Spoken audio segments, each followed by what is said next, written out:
Let's continue on our JiTickLogic library. Hello everyone, this is Ali Reza. Welcome to the Mentor Code Lab. In previous episodes, we talked about the concept and then we implemented our Blackboard and Node. Before I start on behavior tree class, I forgot that we have two more types that we want to get here and I want to implement them. Public Boolean, get Boolean and the string key, but this one is a Boolean type. We will say if it's null, then it will be false, otherwise the value, and the value can't be null. Am I right? Yeah, it's simplifying it. Okay, so the other one is long. So I will move it up here. I will copy the whole thing, paste. We will return long, get long. We want the long, and that should be it. Now we can proceed forward to our behavior. I want to rename this thing to not be a behavior tree because what I'm gonna implement is differs from normal behavior tree a little bit, and it's not the classic behavior tree. So what should we name it? JiTickLogic can be a different class under logic. So I will say logic tree maybe. That makes sense. It should change it inside the node. When we set the tree, it's logic tree. Okay, we have an error here, parallel node. Okay, a logic tree is actually not that complex, but here all of the attributes will be private. So we will have a private node that is the root, a private Blackboard, a private list of node that is running node equals to new array list of generic. Now, here is the thing. Why do I have a list of running nodes? This is why I said that I'm differing from the normal behavior of the behavior trees. In behavior trees, you can't have multiple nodes that are running because that is a brain of a character that is humanoid or animal or a robot, I don't know. They will be focused on doing one thing at a time. So you can't do multiple things at the same time. Either you're moving to a target or you're doing something else. However, when you have a list, then you don't need to do anything here. As you see, I put the to do to talk about it before implementing the logic tree. Normally, in a behavior tree, you will have a single node on top that is saying that the running node is this one or the current node is this one. And inside each node, you will have a status. And this will be the status of the node and it will be either none or running because we don't want to keep track of success or failure. We just want to see if we are running or not. Instead, we can use a Boolean here. And when we are resetting the node, we will reset that Boolean to be false. However, in case of Minecraft, we may have multiple things happening at the same time in a behavior tree. For example, we have a burning coal that is generating energy and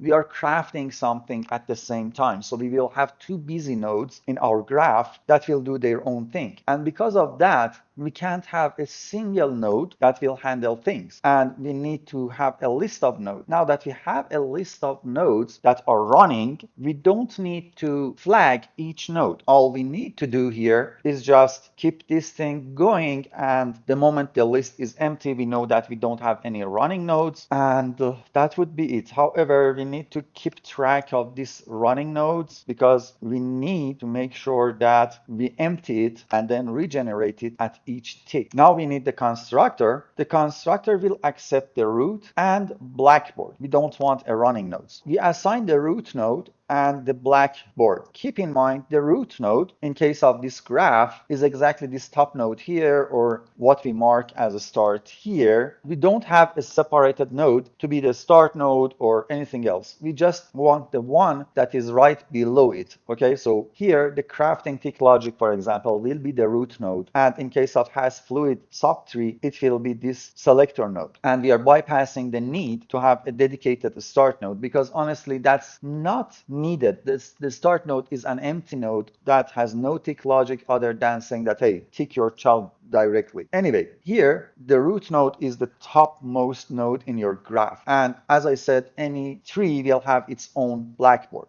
Then we want to set the root node. So this dot root node dot set tree this. At this point, when you are assigning a logic tree, the process will be that you created everything. Let me explain it on the tree. The process will be that you start from bottom to top. So you create these nodes, then you create create this node, you assign these to this, then you process forward, you create these, create this one, assign these to this one, you process forward, and when you are finished, you create this node, you assign these three to this node, and then you will instantiate the tree, and you will say that the topmost node is the root node. Because of that, it will set the tree for the root node, and you see that when we set the tree, we loop through every child on that node, and we will set the tree on the children. Again, the set tree on the children will call for their children. This will be a processing forward type of command. And in this example, the moment we generate the tree, it will set the tree for this guy. This will look for its children. The children are these three. So it will call them and say, hey, this is your tree. And for example, in this case, this child will look for its own children, set the tree for them. This is a subtree. So it will set the child and say that, hey, this is your top tree, and it will look for its own children, and things process forward until every node in your whole system will know what is the topmost main tree. Okay, in case of subtree nodes, things are a little bit different, but we will take a look at that. But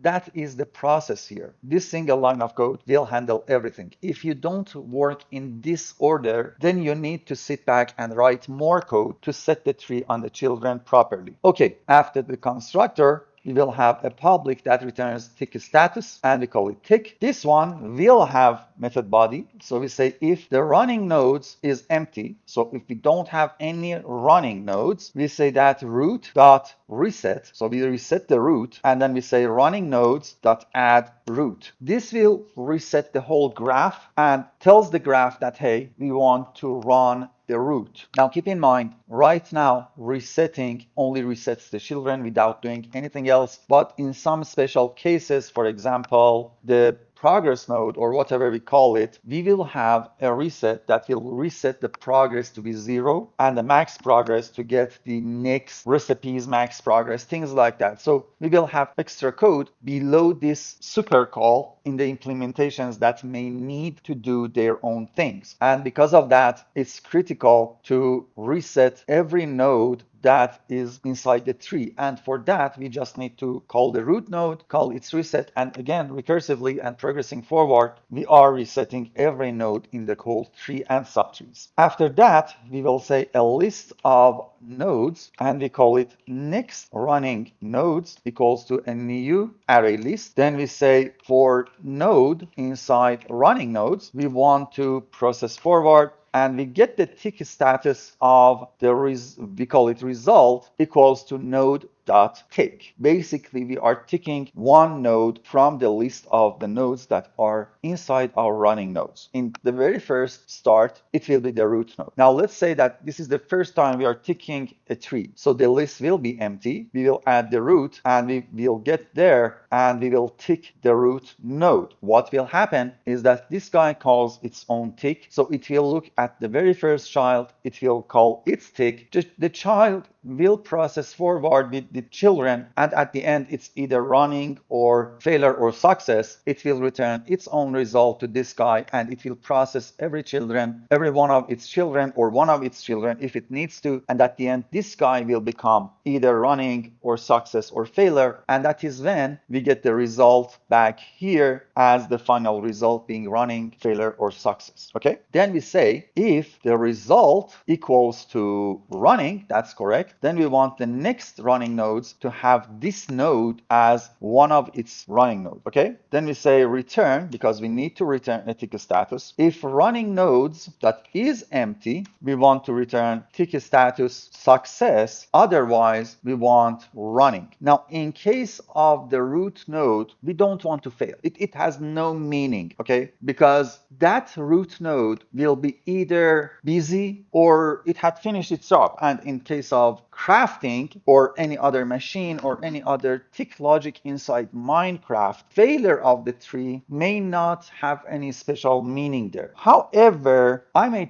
change this logic just because I don't know what the users of this library may need to do. When I was writing my notes, I was thinking about a crafting machine, okay? But who knows, someone may put together something else, and it will need to know if the tree was failed. Also, Also, I forgot to put a line here. After the loop, we say running nodes equals to next running node. We reset the list. Now, if I want to change this logic, I should say return, and I would say that the result is equals to, oh, I don't have access to the result because it's in the scope of for loop. Well, let's face it. If we want this result to not sit inside this scope, we need to take it out, okay, and say result equals to none. Then here we say result equals that, but then at the end of every loop, we are not sure if we are success or not, okay? So how to solve this? Actually, I think I need a start node because I want to track the starting node. And if I want to change this logic, by the way, see if that starting node is failed or not. If it didn't fail, then I will check the running nodes, and if the running nodes are empty, then we are success. If the running nodes are not empty, then we have a running status. So let me comment this and put a to-do here, implement the start node. Okay, for time being, we assume that the moment the running nodes are empty, we are successful. Otherwise, we are running and we are not dealing with failure here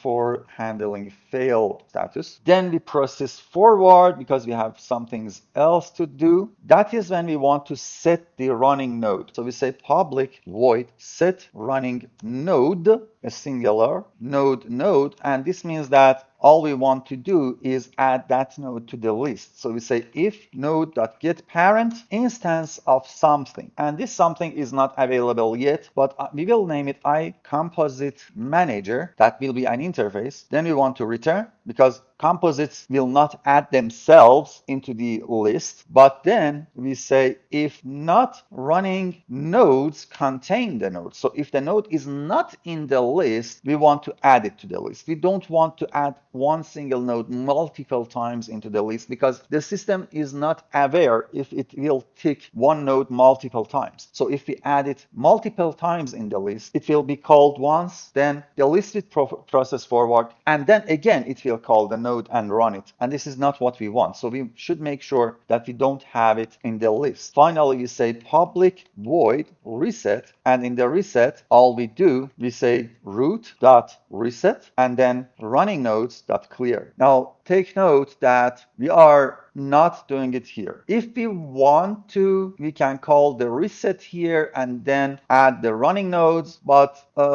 actually I think it's a better approach, okay? Because we will clear the list, then we will add the root node here. And believe it or not, this will be the logic tree the way we want it to, and I think it will be calling to be final on these two. Convert field to local variable in constructor. No, we don't want that, okay? We want to make it final. We shouldn't make it local. The system is yelling at us because this is the only time we are calling the blackboard, but in the implementations, we will need that blackboard. And right now, we don't have a way to get this blackboard. Keep in mind, nodes that are sitting in the logic tree will need to get access to this blackboard. So we need to give it an access, get blackboard, and this will solve that warning. Okay, let's take a look at the iComposite because it's a simple interface actually. So inside the base, I'm not gonna separate it into its own package. We will have a Java class. Let me copy the name. We will have a Java class that is an interface, and that's iCompositeManager, and that's it. And what is wrong?